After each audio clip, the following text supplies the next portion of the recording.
Southwest Fire Academy was established in 2015 as a response to the recognized need for quality, safe, and affordable fire and rescue training in Ontario. This is not your average fire college.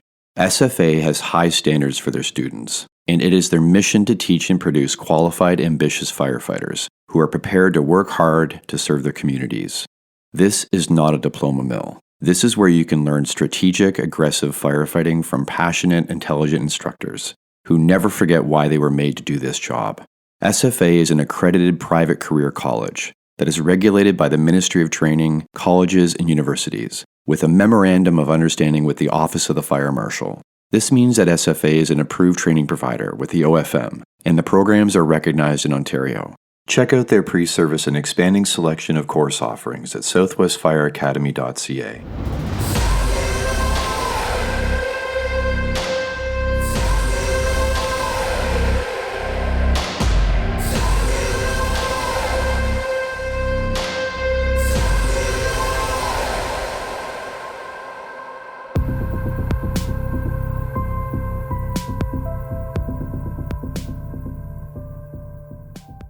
Hello everyone. Welcome to episode 130 of Multiple Calls. I'm Scott Hewlett. If you work in human resources and are part of a firefighter candidate hiring panel in a city where the fire administration staffing is constantly changing, you can stop asking firefighter candidates why they want to work for your department and prefer those who best express their commitment and dedication. If the ability to be exceptional in the highest paying roles isn't based on loyalty to the service or the community, then it shouldn't be a filter for anyone down the chain. If you're trying to get hired as a firefighter in your first department, it's really hard, and it's okay to be trying to get on anywhere that you can. And when you get there, you should work to be the best firefighter you can for however long you choose to stay. If you need to change departments, no matter where you find yourself in your career, don't let guilt or shame add to how challenging that life shift already is. Be grateful for the friends and growth the opportunity provided you, and look forward to gaining even more as you head in a new direction.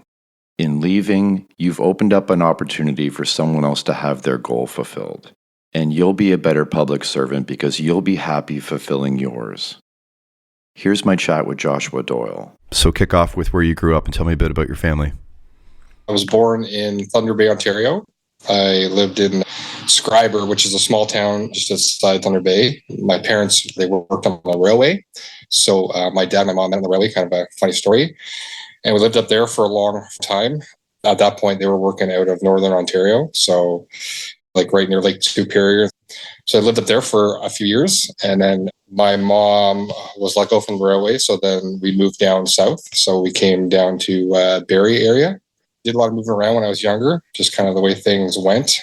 As far as that goes, went to school in Midhurst, so close to like Rob Wiggins and those guys. Nice. Moved to Barrie, and then I was around, I'd say 9 or 10. My parents split up. So at that point, we shared the house for a bit, and then we ended up moving to Bradford. So I moved in with my mom. My dad stayed in the Barrie area. For him, he was driving to MacTier, which is a bit of a drive from Barrie, obviously working on the railway still. I moved to Bradford in grade 7-ish, somewhere around there. There was a few years I was living in Newmarket also, but that was kind of a really short period. Bradford in grade 7, grew up there in public school, lived in the country, and lived on a horse farm. So that was something that was like really awesome, right? Being out in the country. And then obviously everyone else, like all my friends were all kind of country people. They'd ride dirt bikes and, do all kinds of silly things, right? So Bradford, went there from public school to high school. And then in grade 12, I was going through school and I thought I was doing an apprenticeship for auto mechanic. And so me being the wise person that I am, I thought, you know what, I don't need to get my high school. I'm going to drop out and I'm going to do my auto mechanic thing because, that's the best thing to do. That was a big thing with my parents, obviously, right? Because they wanted me to finish school. So I dropped out. I did it for a year or so. It's funny. I started talking to some of the guys at work that were the lock guys, and all the lock guys that moved cars there, they were all retired cops. Get to be really good friends with them. We're kind of chatting about jobs and stuff like that. And they actually put me on to maybe become a cop. And I thought, oh, that might be a good job. I kind of like that. And kind of going through it and looking into it more and more, I was kind of thinking, oh, well, I need to go back to school. And so I thought, how am I going to do this? Right. So I started talking to a few friends of mine's dads, and one of my buddy's dads, who I mentioned in your questions, Dennis Kelly, he was a captain with Toronto Fire. So he was down off of Black Creek there, and I'd known them for a long time, and they were just like salt of the earth people. And so I talked to him a bunch about it and kind of talked to a few friends, and he's like, you should really look and become a firefighter. Like it's right up your alley, like you do a lot of hands-on work, problem solving stuff, like pretty sweet gig. I kind of started thinking more and more about it, and I thought, that might be something that I actually want to do. I wish I had that whole, like, since I was a baby, I heard the fire trucks and I want to be a firefighter, and that's very common. For me, that wasn't really the avenue. So I decided, well, I guess I got to get my grade 12 first, and we go from out there. So once I decided that, I ended up quitting the dealership I was working at. I was working with these kind of odd jobs. And I went back to school during the night. So there was like a program. I went to night school in Newmarket at Huron Heights. And then I was working during the day. So the job I had during that was kind of an odd one. So when they pour a new foundation for a home, they fill it with straw or hay for the wintertime so it doesn't crack. So this job, they had like a chipper, like a custom-made chipper. And then we would go in there and we would have like a giant vacuum. We go in and we get paid per square foot. So the faster you work, the harder you worked, you'd make more money. So doing that for a full season. So I got all my night classes done, and then I was short just a few credits. In Newmarket as well, there's another school that had a day program. So you could work and then get co-op credits, right? So I did that, and I got my grade 12 through it. All the teachers in that program were really reasonable because it wasn't just a bunch of like shit rat people. It was just people that had stuff going on in their life, right? So what happened is I got my grade 12, and then from there, I decided to go to Georgian College. I was applying to Georgian, and I needed my chemistry and biology. So I did a year of pre-health sciences, mostly with dental hygienists and people going to nursing. But I did that for the year, got all my credits, and then I applied to Georgian pre-service fire, and I got on the waiting list. I thought, kind of sucks. So went back to the auto mechanic thing. So Canadian Tire in town was hiring. There was a brand new store. Went in there and started working there. And I remember getting a call, you've been accepted into the program. So I guess the waiting list had been shortened, and it was pretty big deal. So then I was like, well, how am I going to come up with the cash for that, right? So I'm trying to figure out that, because pre-service is still fairly costly, right? At the time, it was $13,000 or something like that for the whole year. My stepdad, who I'll talk about later on, he had no questions. He's like, yeah, who do I make the check out to? So he got things rolling, and we got into the program. College was college. I drove from home. I was only about 30 minutes, drove back and forth, made some really good friendships through the program that I still have today. Went to school there and graduated. The program was really good. I mean, obviously, right? Looking back on it now, it's very dialed down for what we're teaching, right?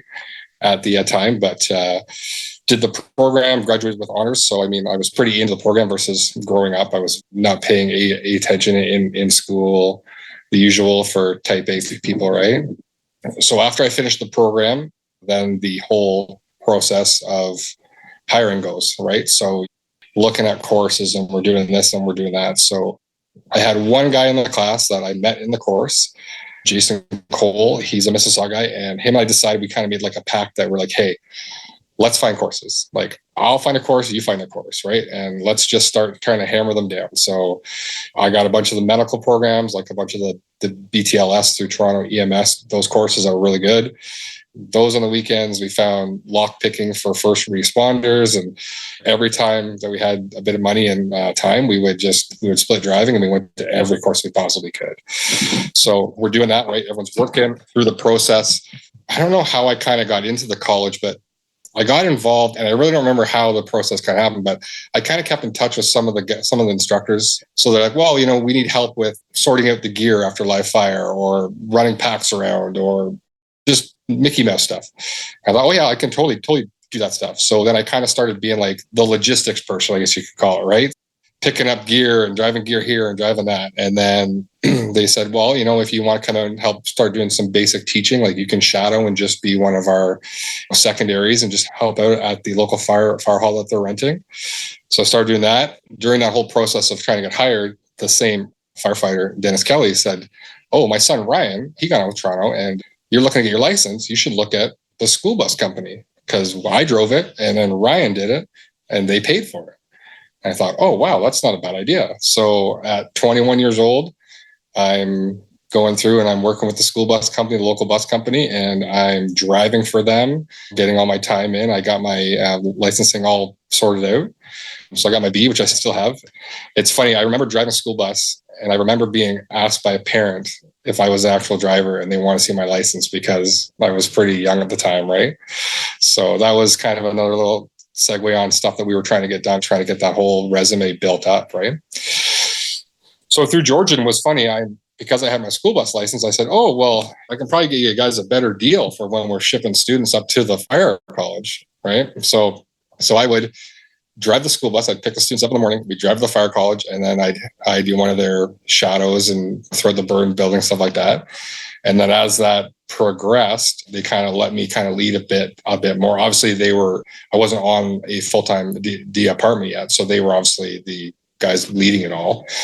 As you know, when you're standing around your peers or these mentors that you've had, and they're kind of more buddy-buddy with you, you start picking up so much more from them, right? Just talking with them, right? Because they had a lot of experience, right? So guys like Nick Caldwell, who's a retired platoon chief out of Barrie, he was the chief of Springwater. Todd Byers, he was one of the original guys bringing in the RIT into the province after that Barrie firefighter died. That was pretty interesting, right? Working with those guys and listening to them. And so, so I was driving a school bus, and then I got on as a volunteer firefighter in my local town of Bradford. So I was working my regular Canadian Tire job, turning wrenches, and then the pager would go off, and they were very accommodating. I was very fortunate that the fire hall was like maybe half a kilometer from there. So I would hightail it over there. And I did that for just over a year. And in 2006, I got hired with Oshawa Fire. I started in October. I was a volunteer for a short period of time, but during that time, and I'm sure you remember, the two-hatting was a very, very big issue. Oshawa being a very old fire department, their union was very by the book. So that was a bit of a shame, but that was just the way it went at the time. So I ended up having to hand my resignation in with my volley department. I'm starting to work all my years as a probie, trying to learn from a lot of the guys there. It's funny. I remember my first day showing up after our recruit training. And recruit training there was 6 weeks, I think. It was pretty short. They had done a hiring, I think, of 30 earlier in the year, and they started 22 in June. And then they started a class of 8 in October. So we were in the class of 8. So when we went through, it was kind of nice because it was a smaller class. So we got a lot more time on. During the recruit training, it was pretty funny because they still had a burn building in the south end of Oshawa. And it was a Class A building. It was just an old cinder block, 4-story building. They always joked about Captain Kaboom, who was one of the training officers in there. And it's like, oh, you see all these bricks that are broken here? Well, that's where they poured gas down the stairs and they lit it up here and stuff like that. But recruit training was really good. It was kind of cool because they still had an old open cab Bronto as one of their backup trucks, as like the training backup truck. And so we got to ride in that thing like all the time, right? So that was pretty cool because, I mean, you never see them now unless they're in a parade, right? So that was really good. It's wild thinking, looking back now as a training officer, that doing like the hose bailouts out of like the 3rd, 4th-story windows without any tie-ons or anything like. So that was a really great experience. My first day on the job, I remember I went to Station 3. It's kind of in the middle of town, more on the north end, but I got stationed there and it was an aerial and a pump right of that station. And I remember the first day morning, they were doing aerial checks. And so one of the senior firefighters says, yeah, we're just going to set the aerial up. You can come give me a hand. We'll set the truck up. We'll go through it all. And you come up and just check the lights and stuff. Okay. So he puts the aerial like an 80-degree angle, right? He's like, okay, all right, get up there and start climbing up there. And I remember the captain came out and he's like, what the fuck are you doing, Polly? We're not sending him up that thing. The park, like, that's stupid. Come on down here. Standard fire hall stuff, right? That was a great station to work at. I worked out there several times throughout my career with Oshawa. So many good memories I have of working there. One of the other funny parts about the end of the recruit class, it was our last few days, and we were going to get our like size bunker gear, right? So it was like a big day where everyone's got their name on it finally, and we're like, oh yeah, we're making it here. We did a day of training, and we come back to the station one. And if you've ever been there, but it's like an old big bay station, and they have all the wooden benches in like the bays for hanging out, right? Because no one really used cell phones then. So we're sitting there, and they have this giant log, like this giant, huge log sitting in the middle of it's like a stump. And we're like, what's that thing for? Like, what do you guys have that for? And they're like, it's like a challenge that we do here. So here's what's going to happen. So we're going to pick a set of partners, and you guys are going to take your boots off. You take off your socks, and because it's like we're paying homage, you're going to sit down cross-legged. So you're going to cross your feet, sit on them, and you're going to sit in front of the stump. You're sitting there across from one of the other guys. They're like, okay, so here's what we're going to do. We're going to give you this flathead axe. We're going to start this nail in the middle of the log, and then we're going to blindfold you, and you got to drive that nail in as best as you possibly can. And we're like, okay, all right, sounds kind of hokey, but okay, cool. So they start the nail for you, and you can see it for whoever's going first, and then they blindfold you, and then they say, okay, all right, you ready? All right, okay, so we're going to start you out on. So they put the head of the axe on the top of the nail for you, and then they're like, okay, all right, go. So I'm chopping away, and I remember I'm just like, I hear the odd ting, ting, right? And I start laughing because I'm like, it just looks so stupid. So I'm just chopping away, and there's like I can hear everyone else is like howling, like just dying. And so I'm like thinking, well, something's probably going on here, but whatever. So I finish it, and then they're like, hey, you got to wait for the other guy to finish, and then you guys can take your blindfolds off. So I hear the other guy try, and he's chopping away and just hammering that stump. I'm like, okay, good job. They're like, I think Rick won this one, but you guys can take off your blindfolds now. So we take them off, and what they'd done is they laid our socks out on the stump, like with the nail. So all we did was chop up our socks, and then we had no socks for the rest of the day, right? So it sounds so silly, but it was it was just so funny, like just the stuff that they think of, right? Yeah, that's awesome. You touched on a few guides and mentors there, and you touched on your stepdad. So let's not skip too far ahead. So maybe just tell me a bit more about him. When my parents split up, when I was around 9 or 10, we had a few years there where we moved around a bit, my mom and I. My mom met this old friend of hers, Giles Robinson. He had known her years before. He was from England, and my mom's from England also. So they had met years prior. So they kind of connected, and they hit it off. And he was just a wonderful guy, just an absolute great person. And I remember, him coming around, and he was very well spoken. He went to like a boys prep school, and just like so polite, and he's just so outgoing. And so when he moved in, he didn't want to ever replace my father, right? And my dad was still around lots. My dad and I have a great relationship, and my parents and even them as couples had a great relationship then. He didn't want to overstep boundaries with like me because, and again, I wasn't the easiest person. I was very stubborn. I still am. And, I do stupid shit. And I think growing up in a small town doesn't help because I think it's just less chance of getting caught for stuff when you're younger. He'd give me life advice. I didn't always heed it, but he was always there for me. As I was saying earlier, like he pulled his checkbook as soon as he could if it helped me out. And Giles was a funny guy because if you look at him, you would never have thought he was an engineer working for the space robotics for MDA. So he helped build like the Canadarm and did all that stuff and all those different kind of like lunar stuff.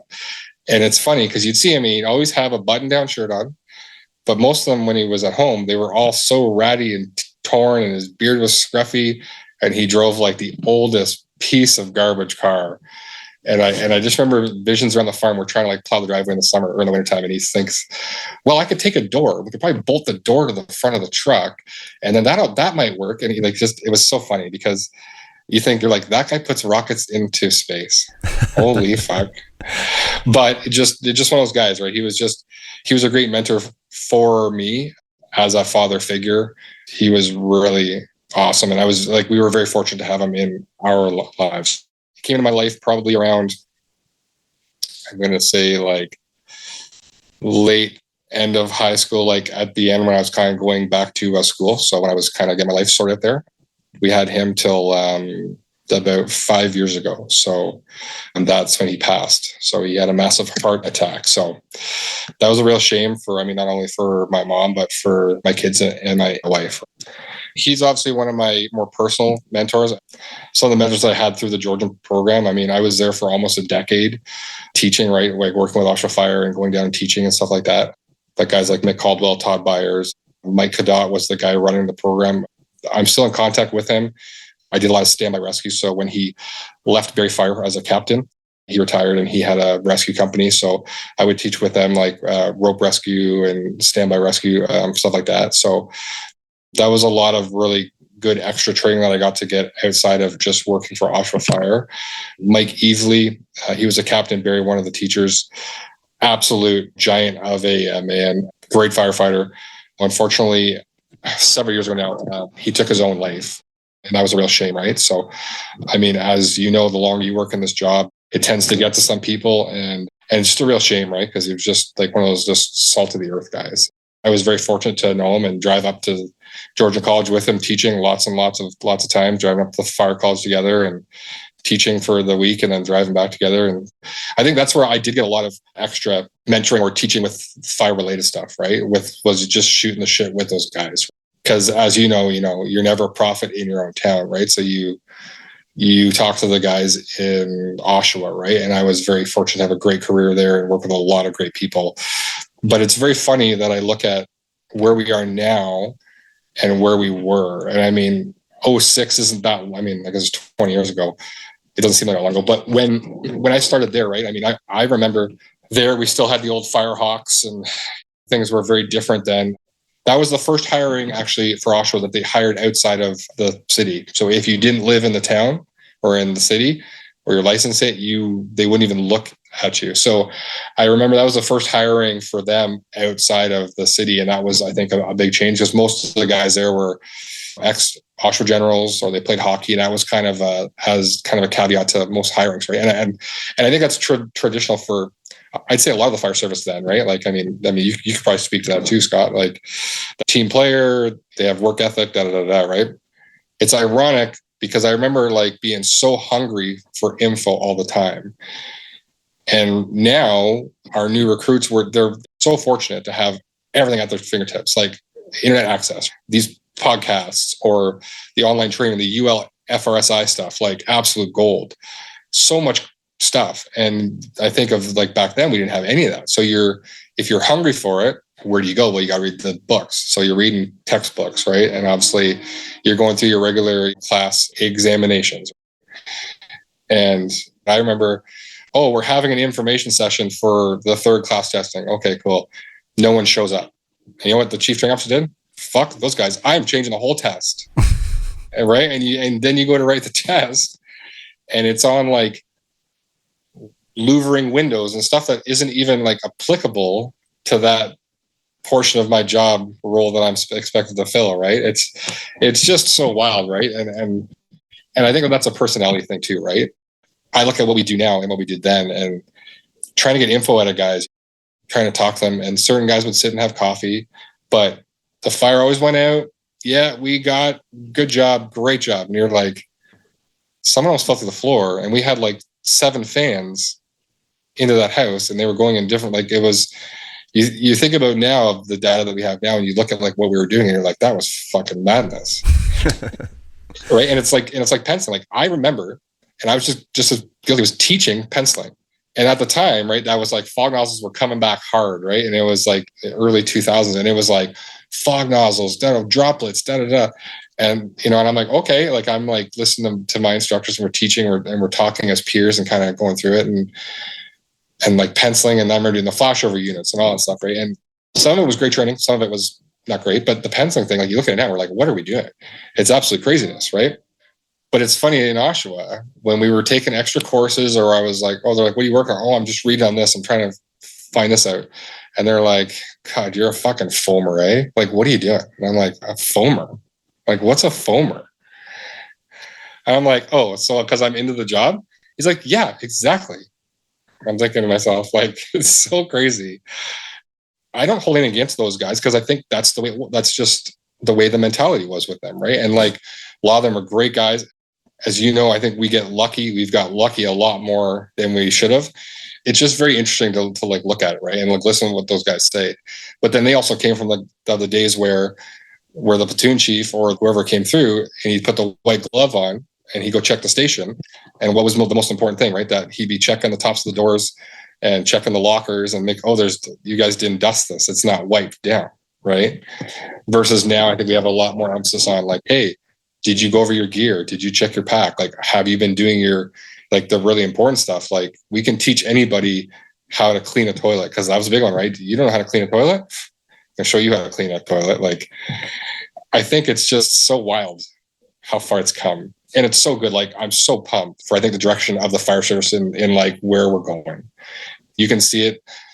All the people in the same kind of like-minded groups, right? All the True North Fools, all those boys, like everyone's who's in that direction is like, it's like, we're getting there. Also was an interesting beast. I mean, I had a great time there. The guys were great. At the time we had 5 stations, so they hired for a new station. We moved around a bunch of stations. I mean, good or bad thing, I think it was good because I got to be exposed to a lot of different people, working at the hazmat halls, the tech rescue halls. I'd be lying if I didn't say I fucked up more than I did well there, like when I first started, right? Like I did so many stupid things, right? And obviously you learn from them. Like, I feel like I'm pretty critical of myself, and I want to make sure that like when I show up, like guys are like, oh, Doyle's are good versus like, oh, fuck that fucking guy, right? So, I mean, I messed up a lot. I got chewed out definitely a few times, nothing ever like drastically like unsafe or anything, right? But just more of you're being mentored by these guys who are like, hey, that was kind of silly we did there. And you're like, oh, was it? Why? And then they kind of elaborate and you're like, oh, that makes a lot more sense. There wasn't a lot of, I think, proactive. It was more a lot of reactive, right? Which is very common for, I think, the way the service was. And I think it's much better. But I mean, government in general or organizations in general are generally more reactive than proactive, right? But yeah, so I worked for Oshawa for 2006 to 2019. As I spoke to your questions throughout that career, I was like trying to do more and become better. And I was obviously teaching helped me gain a lot of knowledge, and then teaching rope rescue on the side. So throughout that, I got on the tech rescue team with Oshawa. So we did that for several years and had a little stint working with the hazmat truck at Station 4. I don't mind it, but I wasn't really on that thing, but it was more the technical rescue. So that was really nice to be able to kind of do extra. On the Saturday shifts, we were doing rope rescue, and everyone else at the outlying stations is, generally having an easier day. But yeah, that was really good exposure, and obviously it keeps me busy and learning more stuff, right? Throughout that, I remember starting with working the 10s and 14s. Ours was a little different, I think, than a lot of places though. Like, so you'd work the 4 days, like the Monday to Thursday, and then you do Thursday, Friday, Saturday nights. And then we didn't have a Sunday night. So then we had on our split, we worked Wednesday, Thursday, Friday, and then Saturday, and then Sunday was a 24-hour. And then it was a Monday, Tuesday, Wednesday night. That's right. Yeah. We had 24-hour Sundays, which was, I don't think a lot of places did it. I don't think Toronto and them did it. I think they didn't, right? So, but that was like 24-hour Sunday was like the day of the Lord kind of thing, right? But at the end of that split, you could tell like everyone was getting pretty tired of each other. It was like 86 hours and last like seven days together. So, and then obviously we went to 24s in 2015. So that was a big change. I think at that point I was living in Oshawa for a few years, like 5 minutes from the station, which was great. And then so I could like walk to work, which was awesome. And then 2015, we went to 24s. And I think at that point, I bought a place up in Innisfil. The 24s were coming. I knew they were coming. So I thought, I kind of want to get back closer to home, like where all my home friends were and family. So I moved back north to Innisfil. So that was a bit of a drive there. I remember driving, and then at that point, I had met my wife. So at that point, we just were having our first kid. It was around 2018. I did the promotional for the training officers process. I was successful. And so one of the guys was coming out and they had needed somebody. So I decided to go in. And so I went into it and I thought, wow, fuck, I'm going to be driving to Oshawa like 4 days for the week. Like that's a lot. How's it going to help us like driving and with a new kid on the way? So we ended up doing it. My wife and I talked about it. And so we thought, a bit extra money would be good. And then, my frustration was it's hard to change, right? And you can attest to this. Any larger organization, the war machine is just bigger. So influence of change is very limited, right? If you're not the senior guy there, right? Or the captain or whatever, right? So I thought, hey, you know what? Awesome. This is my in to help kind of drive change. So we did it. I had some really great time. I got to some really great courses. I really learned a lot about, I think, myself, and obviously dealing with people, because I'm not a suppression officer, right? And I'm not trying to pretend like guys are on calls and I'm telling them what to do to call or anything like that, because we don't run calls in Oshawa as a firefighter per se. As like, I think you'd probably be a dual role where you are now, so you can go and they can utilize you as staffing because they have less resources, right? So for us, we had 40 people on per shift with 160 guys, so it was pretty reasonable, right? So I remember a morning, we had the new MSAs. The G1s were like brand new.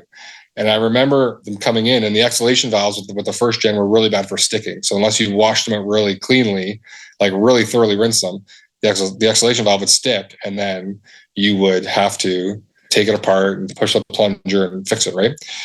So it's a known problem. So I remember it being a morning, and one of the station captains calls, "Hey, we got a mast that's not functioning. We want to bring it up." We're like, "Okay." So training was where mechanical was and all that stuff, right? So we're like, "Okay, well, come on up. We got tons of spares here.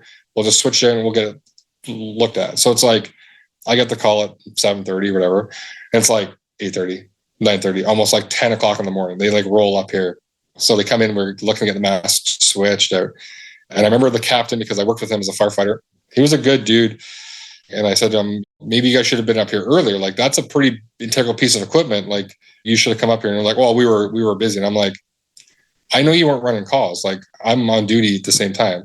So having that conversation, and not to be like rude to him, but it was more of like, this is like a big deal. Like, if you guys ran a fire, he's on the back. He's not driving, right? Like, that's, to me, that's a pretty important thing. And I remember him getting so mad and screaming at me, right?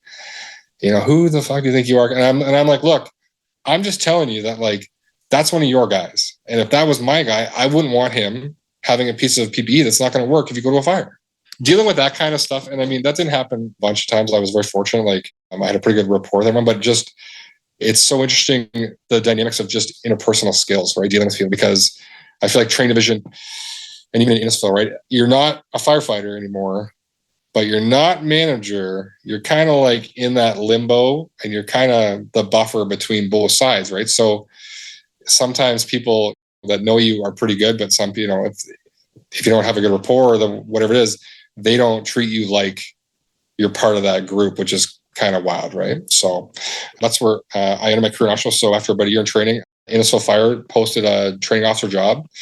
Again, my wife and I spoke with that a lot, and I thought, it's like 6 minutes from my house, smaller department. I know some of the guys. Maybe that would be a good fit, because, again, like, my circle of influence will probably be a bit better with that, because it's a small department and there's a lot of growth there and close to home. So I made the decision. We just talked about it. We decided to make the switch.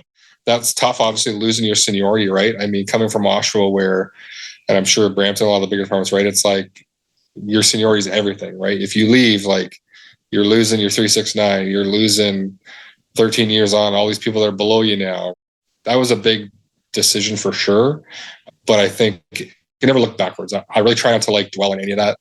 Try and look forwards, right? So make that push, and we made that change. That was a good choice. So started with Innisfil Fire. So that department is 5 stations. So they have 2 full-time trucks, one out of Station 2, which is in like the Lefroy area, and then the new station was being built up in Friday Harbor. So just hired another 20.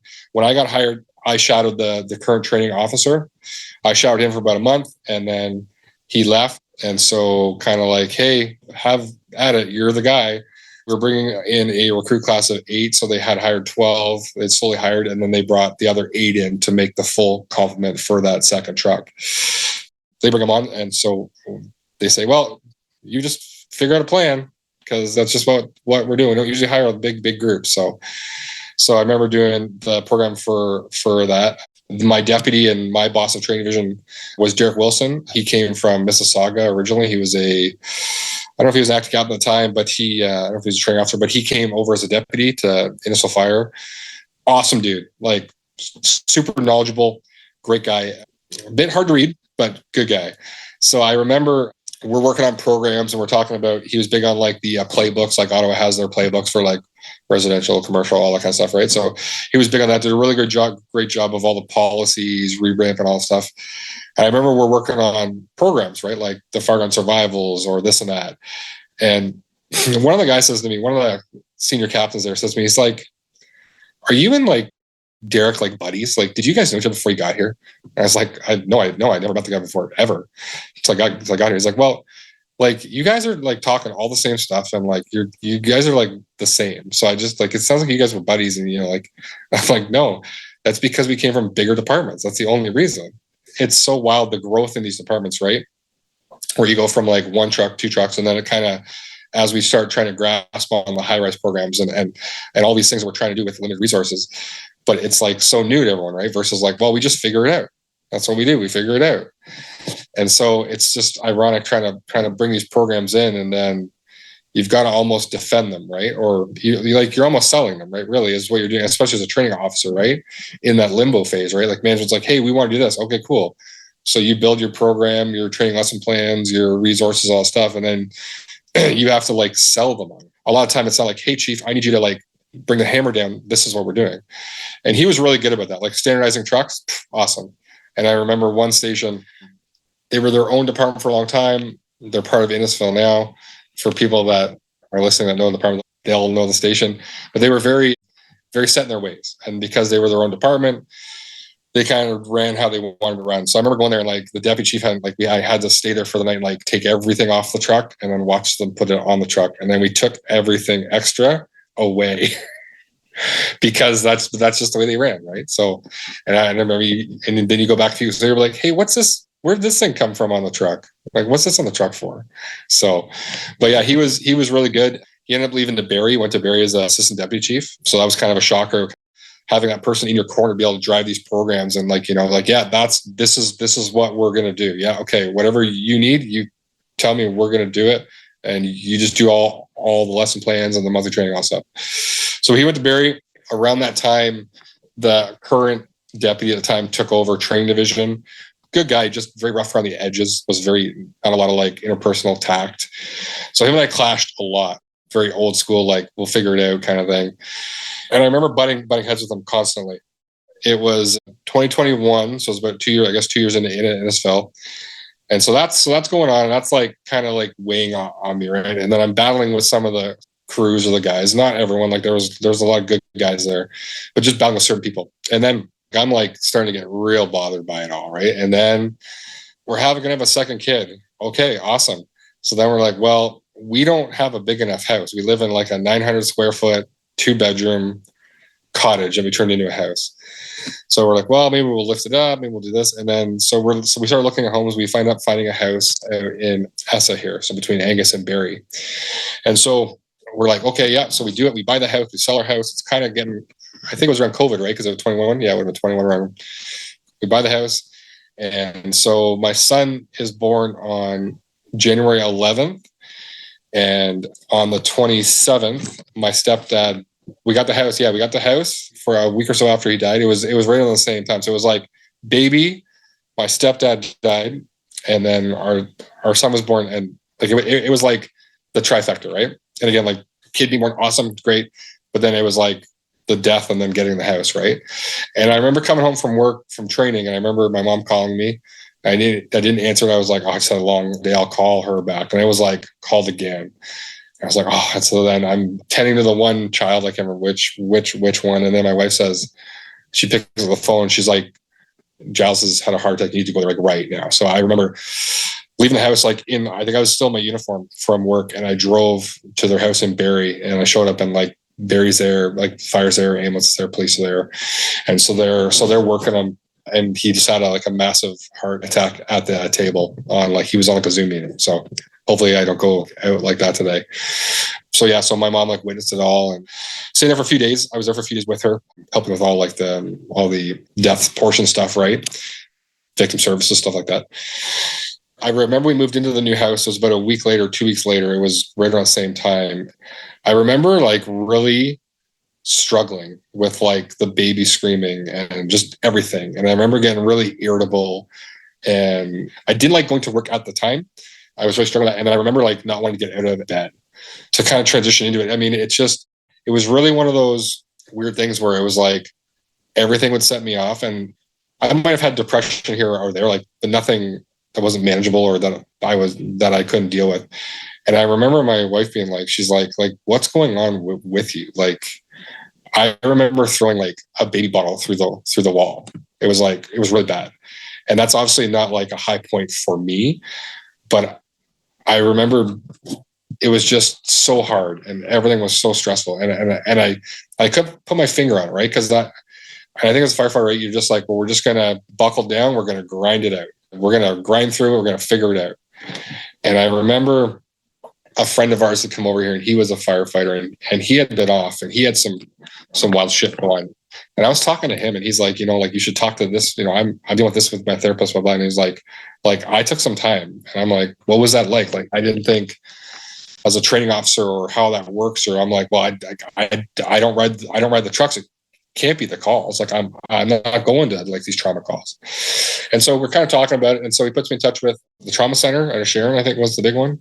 But I got in touch with his therapist, and we were talking, and we're kind of trying to figure out like what's going on. And I remember it being, she's saying it's likely some like PTSD, and it could be like a culmination of everything that's going on.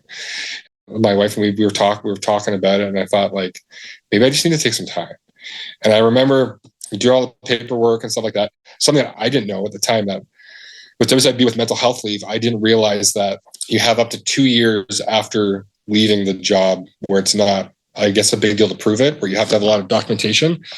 I do remember contacting my union in Oshawa, because whenever we were in traumatic calls, we would fill out the exposure form, right? So they were really good at documenting. If you have anything in my file, can you just forward it to me? So I remember going through all the documentation there, and there were several calls there, and they were great to work with. And I remember going through and submitting the process and then taking some time off. It's kind of weird to like think that all those things, those life things, would bleed into work, or work would bleed into those life things. And I never thought that I had an issue with any of those calls, but I do remember in that timeline, like vividly remembering certain calls. And there was like 2 or 3 of them that were like very prominent in my brain, like waking up and like thinking about them. And so you go through the checklist or whatever list you want to do, and there was a lot of things that were kind of checking boxes, right? So I ended up taking time off. Work was great at the time. We had an interim chief, and he was phenomenal. I took time off, so I was on WSIB, so I was fortunate that I was covered, and I did take a mental health leave. I think I was off for almost a year. I did a lot of like therapy, right? Like speaking with people, and then like a lot of the just getting outside more, being like physical, and kind of not being stuck in the office and kind of just dwelling in there. I feel like, right? Because I was like a training officer, right? If it's just one person, it's a lot, because you're on your own a lot, right? Even though I'm in the station with the guys, it's just you're always in your office or you're doing stuff. Bigger departments, you have like a few training officers you can like hang out and chat with or whatever, right? But so I ended up taking some time off. A few months I was much better.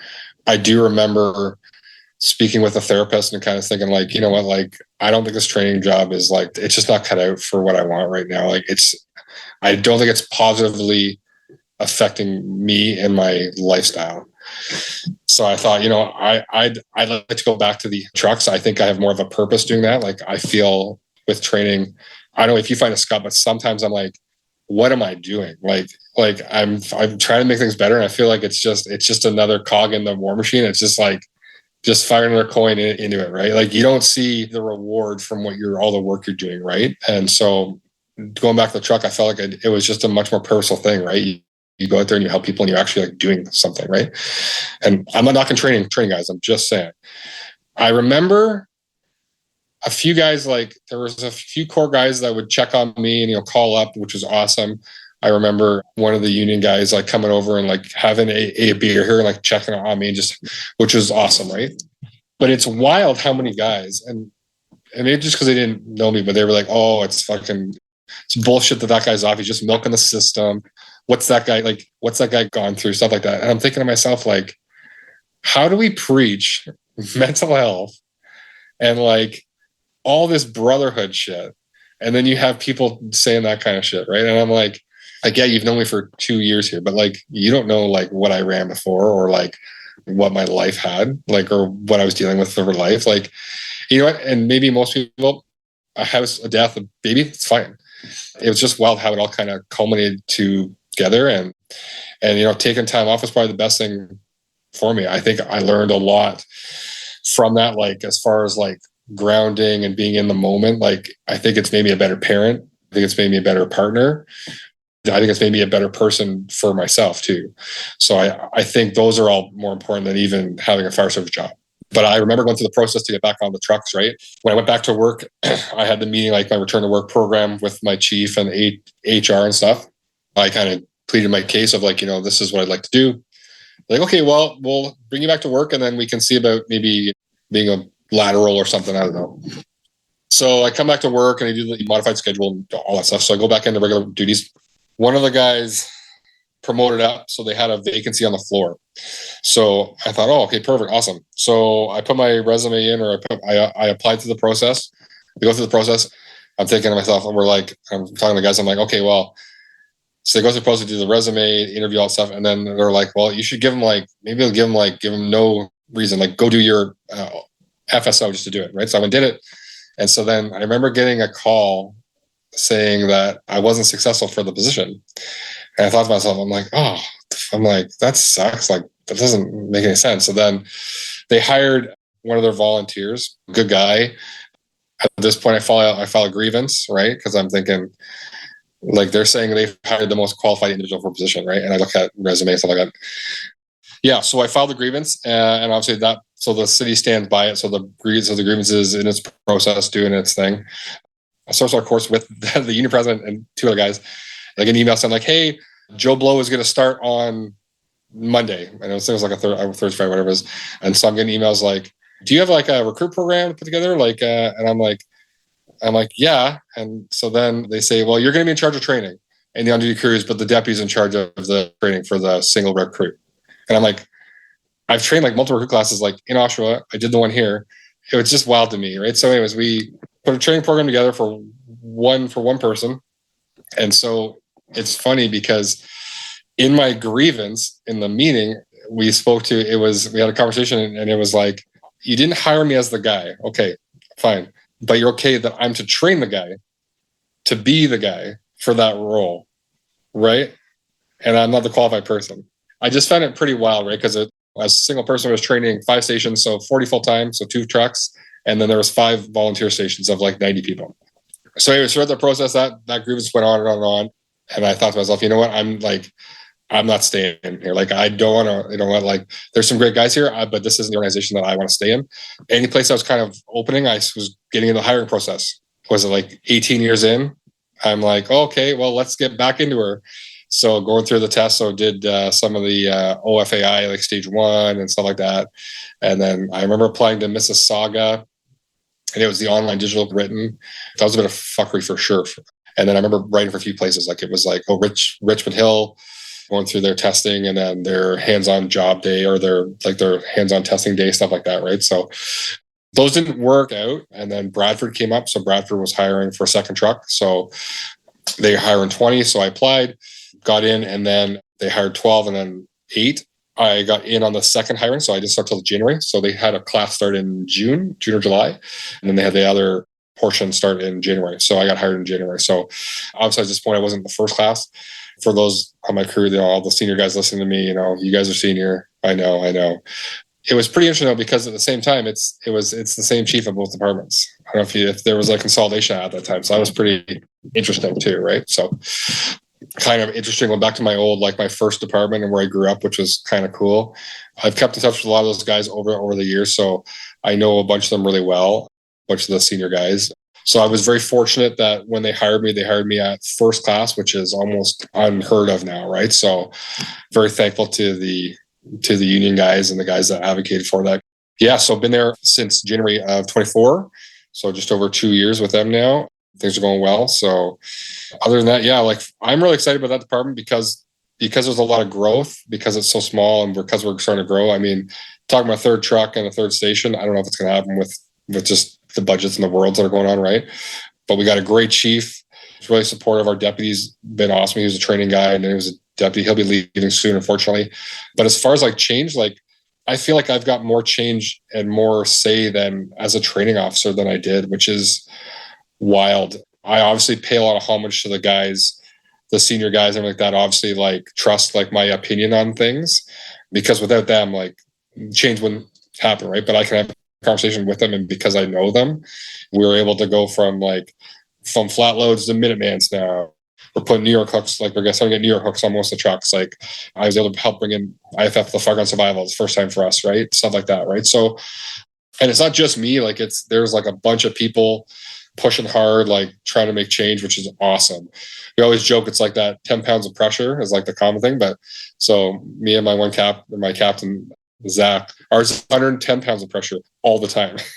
It definitely doesn't help with your burnout rates when you're on something constantly. But I've been very fortunate there, and the crew I got now has been great. I got a wicked crew. Officers are both great guys. One guy's the one senior captain. He'll be retiring next July, so he's been there like 30 something years. He was a volunteer, and then he was a captain, or he's a firefighter and captain there, right? So he's wicked. I can't say anything negative about the people that I'm working with now. And honestly, like, when you're in a small department, it's so different, because a big department, you're like, hey, we want to change this. Okay, cool. Well, let's put it out for feedback, and then we're going to have to see. And then it's like and here it's like, hey, we want to do this. Okay, cool. Okay, we'll send a few emails. Let's change the hose beds. Let's trial it, see what everyone thinks. Okay, majority's in. Okay, cool, done. It's such a change. It's like a breath of fresh air, man. It's so good. And then with this new department, for me, leaving another department, so no seniority again, I was lucky enough that through this department, they were doing another acting captain process. Pretty much within my first year, I was able to write for the acting captain process. So one guy was ahead of me there, so he's already been promoted to acting captain. And when my captain retires in July, I'll be taking that acting captain spot. So that's pretty. I mean, I'm very blessed. Like, I know that doesn't happen to a lot of people. So you've talked a lot about pride and ownership sort of throughout, but I don't want to skip over, like, when you read the book, it was kind of like a watershed moment for you. So maybe talk to me about how that was a real dividing line. I was in Oshawa in my career probably about 8 years. Things were going well. Like, there was like good guys and running calls and stuff, but being that foamer, I was trying to be better and learn more. And and you're bouncing this stuff off of the guys, can help drive change. Right. And it's like, nothing's happening. Like, no one's doing it. Like, it's just like, well, that's just what we do. And I'm like, well, why don't we like try something? We're not doing that. And so I really got like bogged down. Right. And I was like, this is fucking brutal. Right. So at that department, like the outstations, if it's quiet, like you're pretty quiet. Like, you can sit there, and if there's no calls for that day, like you're just rotting like a mushroom in there. You know what I mean? Like, so I kind of started like doing my own courses and trying to do this. And then I really got like down on it. I was thinking like what's the, I consider changing careers. There's like those moments you're like, wow, maybe there's something else. I don't like, there's no like betterment. Like, there's not, everyone's driving me better. It's just like, it's just the way it is here. So I was like really bummed on it. And I remember I got a copy of Pride and Ownership, and I bought it. And I don't know if it was an early podcast I heard talk about it or something, right? And I read the book, and I'm sure you've read it, and I'm sure a lot of people listening to this have read it. But it was like an eye opener, because I thought, wow, I'm not the only foamer. Like, I'm not the only one striving for these goals or what it's supposed to be in this book. Like, this is exactly what I want it to be. Like, this is what I want the fire service to, what it should be. And for me, it was like a 180. It was like after reading it, it really changed my thought process. Right. And I'm like, you know what? The war machines, it's going to do whatever it's going to do. I can only change me in my circle of what I have. So I'm going to work with what I got, and I'm going to go do whatever I can do. So that was like, I really had like a fresh breath of air. And then I thought, you know what, I can totally keep moving forward on this stuff. So I don't know.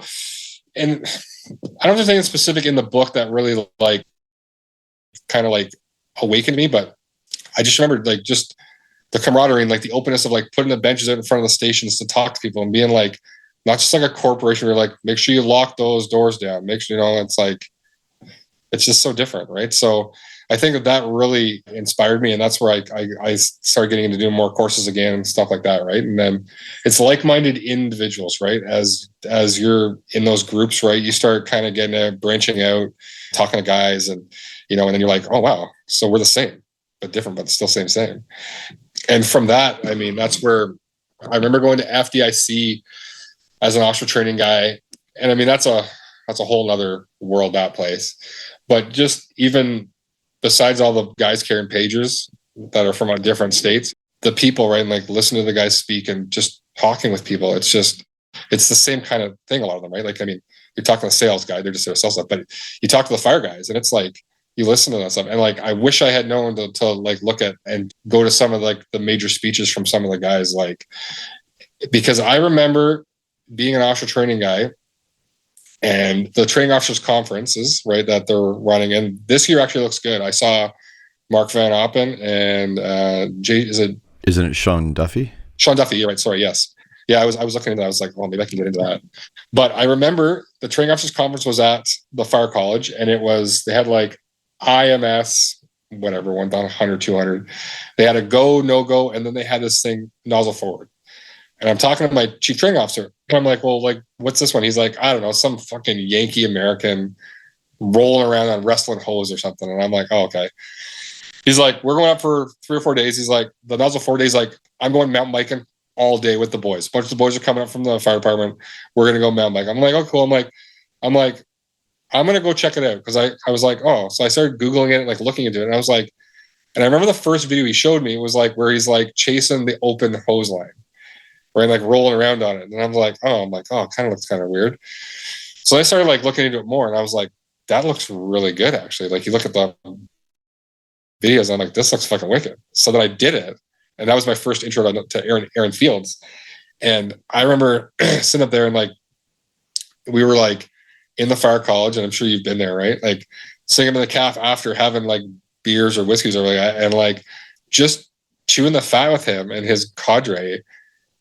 And the nozzle forward, like it was another one of the things where it was like, boom, I'm in.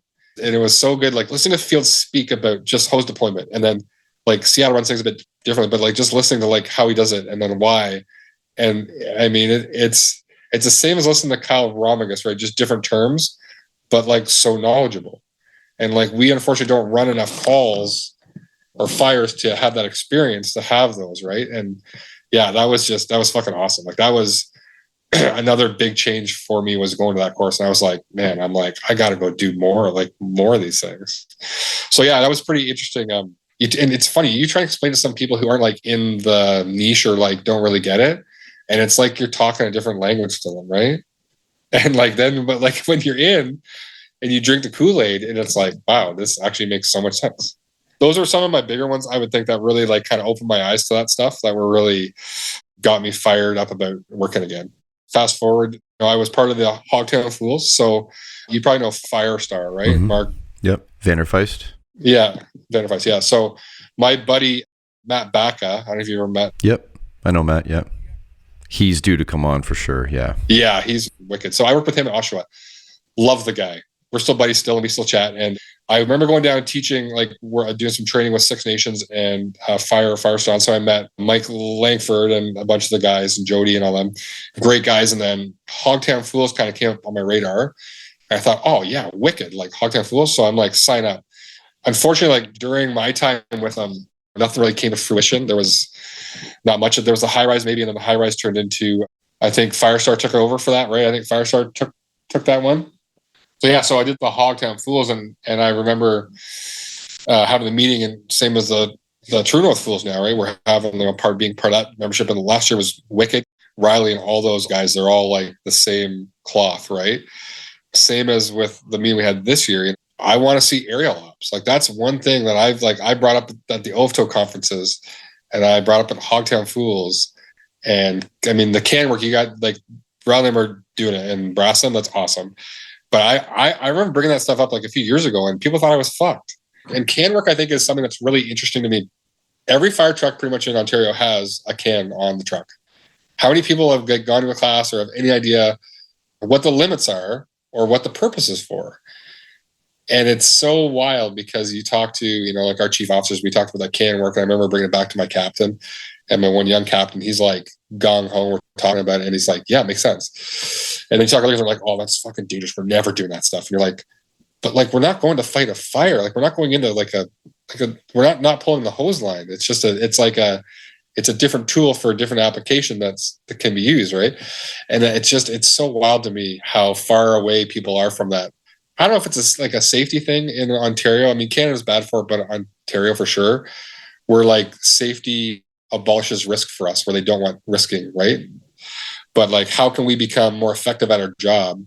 And then we become much more efficient at it, right? So going to Minuteman loads, right? Like that's, the fly loads we had were great. They worked, but you were pulling 200 feet off in a whole stack in one bundle. And it was hard. Like it's like the bundles like this, right? So now the Minuteman's awesome. So now we're trialing Minutemans in the rear dead loads for our 65 because we do a lot of rural, right? So if we do any like long stretches, we're trialing these. And so far the feedback's been really good, right? So it's like, we're just making these changes become better. And I think that we're getting there. It's just some things it's hard to sell, right? And my chief's been great. He's opened a lot of stuff. We talked about we did a live fire day of training, and my captain brought the can in for one of the search scenarios. And I know the chief officer was like, did he just bring a can into the building instead of a hose line? Again, like that's not what the scenario was exactly for, but it's like, we don't know the limitations and we don't know the expectations of it, right? It's same as a new guy showing up to work. I show up, if my department doesn't run designated seat positions or expectations of that role, I need to expect the officer to tell me, hey, what do you expect of me for the day? Where do you want me to sit? What do you want me to do? And there's the old deal. Well, we're going to figure it out. We'll call audible when we get there. Cool. If that's how you run it, I'm okay with that. I've got a few years under my belt, so I can kind of go with the flow. But I think back when I was a new guy, like I knew fuck all. And like, I didn't know the processes and, everything. So if we don't have expectations of what we want people to do, then how do we expect them to perform? But like, it wasn't too bad. We couldn't. They're like, well, but do we clearly communicate what we want? And I think that some leaders are getting really good at that, and that's what we need. And it's very specific, right? Like, I don't know about you guys, but a lot of the big departments, right? Like, not a lot of people I know do seat positioning, like designated seat positioning. And I know there's arguments for it. You're like, well, if you're the nozzle guy and the fire's on that side, you got to pull. I'm like, why can't you pull the nozzle from either side, or pull the nozzle from my side and go around if it's a short yard? There's all these different things that we can do, right? It's just very interesting to me, right? How we're very handcuffed with like not seeing the big picture because we're more worried about what's the Ministry of Labor going to say to us. And I get that everyone's role, like when you're a manager and when you're in a higher role, you need to mitigate risk, right? Like that's your job there's a liability on the corporation, on the fire department. It's like wearing gear, right? Like you wear gear all the time. It's full of PFAS apparently, right? But we're going to PFAS for gear. Great. Well, our uniforms were all changed because they had PFAS in them because we had Nomex. Still, I think the best uniforms going, but so we get rid of that, but we wear bunker pants everywhere we go, right? And that's a captain specific thing. Like if you drive, you wear pants, right? If you go for groceries, you wear pants, right? And not every officer is exactly like that, but the majority of them do. And I think that's just more of an old department thing, right? And if you want me to limit my exposure, then don't make me wear bunker pants and sweat my bag off all the time if I don't need to. I don't want to wear them when I'm driving. I mean, for us, it's also a big thing for our resources, right? Like probably similar to your department where we show up, we have 2 trucks now, so we can do a lot more work. But that second truck in, if that driver's not helping the first driver, they're packing up and they're coming up to the scene and they're going to be RIT or they're going to be something else and they're going to be utilized. I get that. There's that thing, right? And I mean, I remember we never wore we never wore gear anywhere except to calls ever. Like even, I think COVID changed medicals for a lot of people. Like, I don't know about you guys, but we should wear bunker gear. It's safer. And it's like, well, the medics and the police don't wear them. Like if it's a VSA or something, I'll put my pants on because I'm worried about vomit or fluids then. But for me, I just don't think like I'm just wearing more stuff all the time and it's full of cancer, right? And I think we're getting there. Like I think the decon programs are getting better, like getting steam cleaners for the trucks and cleaning the seats, right? I mean, like even getting into gear washers, right? Like if for the SCBA, like I don't know, do you guys rock those? No. We just take all the soft parts off of them and they go through the wash. They go through the extractor. Do you guys have spare soft for your stuff? Yeah. Are you guys running Scots there? Yep. Or MSA? Scots, yeah. Okay. Yeah. Yeah. Like mitigation of hazard or risk is a big thing, but I think that we're also very handcuffed in Ontario for sure, like as fire service guys, to like make those risks. Like we talked about VES, right? With the book of search, and kind of some people are like, they bite on it, they're like in, and they're like, they make sense, right? And there's that age old argument, right? Like, go to the fire or do we do rescue? Like, what's number one? Well, I think it's resource driven, right? For us, if it's Toronto, we can do everything at once. If it's, Brampton, or it's like Collingwood or Bradford, well, we're probably going to go try and put the fire out and try and search as best we can with a second crew, because we just don't have the resources for it, right? So, yeah, I know. I mean, it's like, and then trying to explain like oriented search, and then does the second crew bring in a hose line? I don't know about you, but I've done a lot of searches, and pulling a hose line around is probably the slowest thing that you can do to search for viable victims. Let's finish off with touching back on, I want to make sure we don't miss it, the camps that you volunteered for and sort of how that gave you some perspective. Let's finish off with that. So when I was in Georgian College, I remember we did some fundraising for Camp Bucko. So Camp Bucko, for I'm sure everyone listening probably knows, it's the burn camp for kids in Ontario. So that's like a nonprofit that was run for burn survivors. So I remember getting kind of into that, and I thought, oh, this would be a great volunteering thing for my resume, right? Like selfishly thinking, oh, this is going to help me out. And so I got into it. Gosh, I can't remember the year of it. It was a long time ago now. Probably 2005-ish, 2004, I think, actually. So I remember going, and at the time, I remember talking to them, and they're like, "Hey, do you know anyone else that like wants to come and volunteer? Like, we're so short on volunteer counselors." So I remember the time like talking to my girlfriend. At the time, I was like, "Hey, like they need more people. Like, do you want to go?" We ended up going to it. It was out in Minden area. I went to the camp kind of like not knowing what to expect. Like I didn't really know a lot. Like, yeah, they're burn survivors, but I'm like, I've never really dealt with anyone with those kind of injuries before. And so we go there, and you go there prior for orientation. So you start meeting, and there's like a ton of like firefighters, right? Like there's burn nurses, there's firefighters, and a lot of like Toronto Fire was heavily involved with that, right? Because they have a lot of resources and people. So they had a bunch of people there, and met a ton of firefighters, right? Like I met a platoon chief from Toronto, and just firefighters everywhere, right? And just great people. So I went to the camp, and it was an absolutely amazing time. Not just like hanging out with the counselors, but like the kids were kind of like just seeing the kids being kids, because a lot of them were disfigured, right? So they obviously get like a lot of judgment when they're in public, right? And people unfortunately naturally stare. It's just one of those things, right? I think, the first day or so, you're kind of like taken back by something. Some of them are bad, some of them are not that bad, but you kind of get involved with that. And then you kind of start, they're just kids. And a great program, because they have obviously like they had medical staff on site to help out with any issues. And it was great. Like the camp was really nice. And then we did like a bunch of trips and stuff like that to outlying areas, stuff like that. Right. So after that, I thought, wow, this is like freaking amazing. Like you kind of go to the camp to give back, but I feel like you almost get more like for you, because you're like, it just feels so good. And like, it's just like such a wonderful thing. Right. So I did that for several years. And then at one point they had a exchange program. So there's several burn camps throughout like North America.